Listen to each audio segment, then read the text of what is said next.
नमस्कार साथियों, वेदांत learning point से मैं आप सभी का हार्दिक स्वागत एवं अभिनंदन करती हूं। आज आप सभी के लिए खेल संगठन के नियम का टॉपिक लेके प्रस्तुत हुई हूं। ये टॉपिक डीएलएड सेकेंड ईयर के फर्स्ट पेपर संज्ञान अधिगम एवं बाल विकास के अंतर्गत है और ये जो नया सिलेबस चेंज हुआ है उसके अंतर्गत है, तो ये बहुत ही ज़्यादा इम्पॉर्टेंट है, पेपर में आ सकता है। पिछले साल ये आया हुआ था।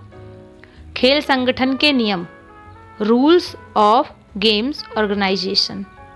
खेलों के लिए संगठन करने की आवश्यकता अनुभव करते समय अध्यापक को विद्यालय में बालकों की आवश्यकता का ध्यान रखना चाहिए।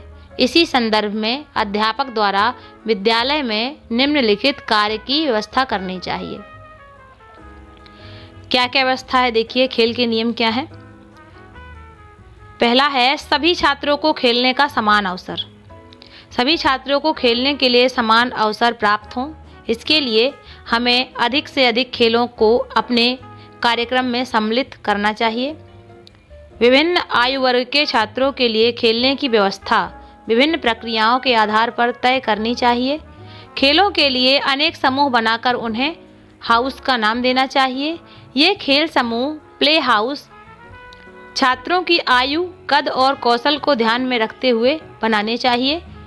इस प्रकार से विभिन्न खेलों में अलग अलग तरीके से समान अवसर बच्चे प्राप्त कर सकते हैं।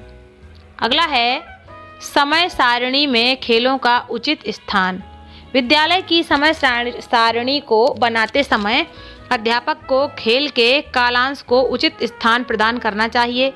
ऐसी व्यवस्था की जानी चाहिए जिसमें खेल का कालांश प्रतिदिन हो और छात्रों को खेलने के लिए नियमित व्यवस्था हो सके। तीसरा है खेलों में विविधता। खेलों का चयन करते समय सभी छात्रों की रुचियों को ध्यान में रखना चाहिए, जिससे विभिन्न प्रकार के खेलों की विद्यालय में व्यवस्था की जा सके। इस प्रकार प्रत्येक बालक अपनी रुचि के अनुसार खेलों में भाग ले सकता है।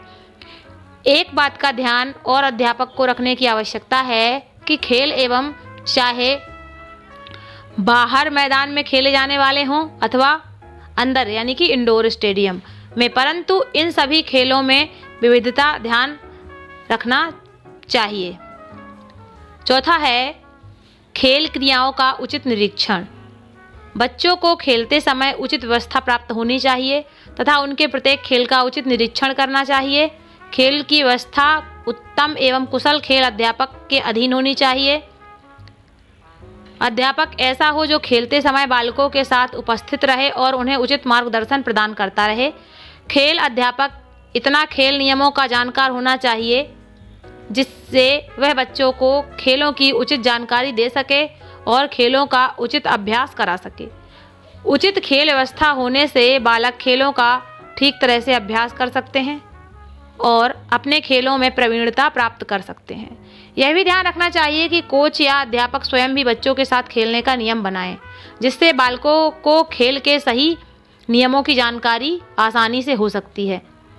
बालकों को यह ध्यान रखना चाहिए कि अध्यापक की अनुपस्थिति में वे कोई खेल नहीं खेलें, क्योंकि इससे चोट लगने का भय बना रहता है तथा छात्रों में अनुशासनहीनता को बढ़ावा मिलता है।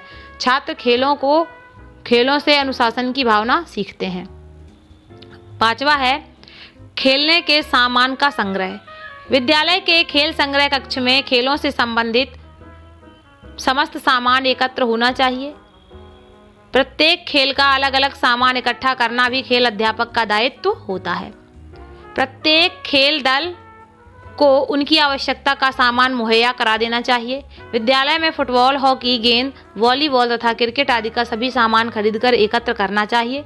सामान भी उत्तम किस्म का खरीदकर रखना चाहिए। इस सामान के रख रखाव से संबंधित खेल अध्यापक द्वारा छात्रों को उचित निर्देशन देते रहना चाहिए, जिससे खेल के सामान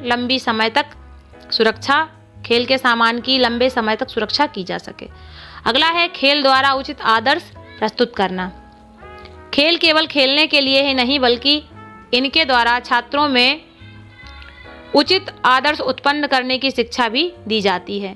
छात्रों में उचित आदर्श विकसित हो, इसकी व्यवस्था खेलों के द्वारा की जाती है। यह अध्यापक का दायित्व बनता है कि वह छात्रों में खेलों के प्रति अनुशासनात्मकता रुचि पैदा करे, जिससे वे सबके साथ उचित आदर्श प्रस्तुत कर सकें। 7वां है खिलाड़ियों का निष्पक्ष चुनाव। विभिन्न खेल प्रतियोगिताओं में भाग लेने के लिए विभिन्न खेलों की टीमों का चुनाव किया जाता है। टीम चयन करते समय बच्चों के चयन में निष्पक्षता का बर्ताव करना चाहिए, जिससे उत्कृष्ट एवं कुशल खिलाड़ी टीम में खेल सकें और बच्चों को उत्साह के साथ साथ खेलने का उचित अवसर प्राप्त हो सके। 8वां है खेल दिवस का आयोजन कर उत्साहवर्धन। बच्चों में खेल के प्रति उत्साह वर्धन के लिए खेल प्रभारी द्वारा वर्ष में एक दिन खेल दिवस का आयोजन करना चाहिए। खेल दिवस के अवसर पर विद्यालय में प्रतिष्ठित खिलाड़ियों और समाज के प्रतिष्ठित व्यक्तियों को अवश्य आमंत्रित कर बच्चों का उत्साह वर्धन करना चाहिए। बच्चों द्वारा इस अवसर पर अपने उत्कृष्ट खेल का उत्तम प्रदर्शन इन आमंत्रित विशिष्ट अतिथियों के समक्ष प्रस्तुत करना चाहिए। साथ ही मुख्य अतिथि द्वारा खेल विजेताओं को पुरस्कार वितरण करने का अवसर प्रदान करना चाहिए। 9वां है खेल कूद प्रतियोगिताओं का आयोजन। विद्यालय भी एक समुदाय का भाग होता है। यहाँ पर पूरे वर्ष 1 या 2 बार खेल कूद प्रतियोगिताओं का आयोजन किया जाना चाहिए। समय समय पर अंतर कक्ष खेल कूद प्रतियोगिताओं का आयोजन भी विद्यालय में आयोजित किया जाना चाहिए। इन प्रतियोगिताओं में भाग लेने पर छात्रों में खेल कूद के प्रति अत्यंत उत्साहवर्धन होता है। छात्रों को खेल कूद का अभ्यास करने की क्षमता बढ़ती है।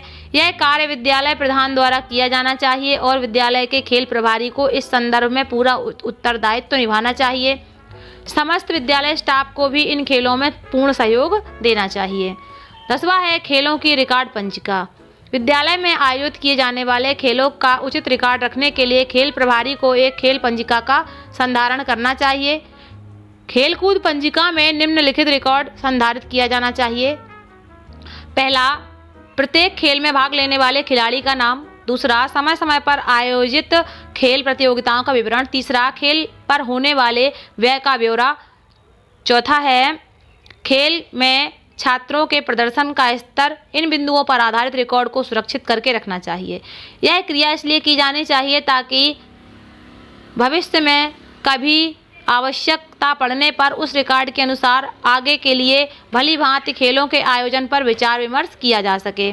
11वां है खेल प्रगति का छात्र के प्रगति पत्र में अंकन करना। विद्यालय द्वारा छात्र को उनके शिक्षा संबंधी योग्यता वृद्धि के लिए प्रगति पत्र वितरित किए जाते हैं। अतः विद्यालय द्वारा छात्रों को उनके विभिन्न खेलों में प्रदर्शन संबंधी योग्यता को वार्षिक प्रगति पत्र में अंकित करना चाहिए। इससे छात्रों की खेलों में रुचि बढ़ाने के लिए पर्याप्त सहायता मिलती है। नेक्स्ट है विद्यालय प्रधान द्वारा खेल कुछ समिति का गठन। प्रधानाध्यापक का पूर्ण दायित्व होता है कि विद्यालय में उनके द्वारा एक खेल कूद समिति का गठन किया जाना चाहिए। इस समिति में खेल अध्यापक को प्रभारी तथा अन्य 4 शिक्षकों को समिति के सदस्य के रूप में मनोनीत किया जाना चाहिए। इसके अतिरिक्त इस समिति में कुछ उत्तर छात्र खिलाड़ियों को भी समिति के सदस्य के रूप में चुना जाना चाहिए।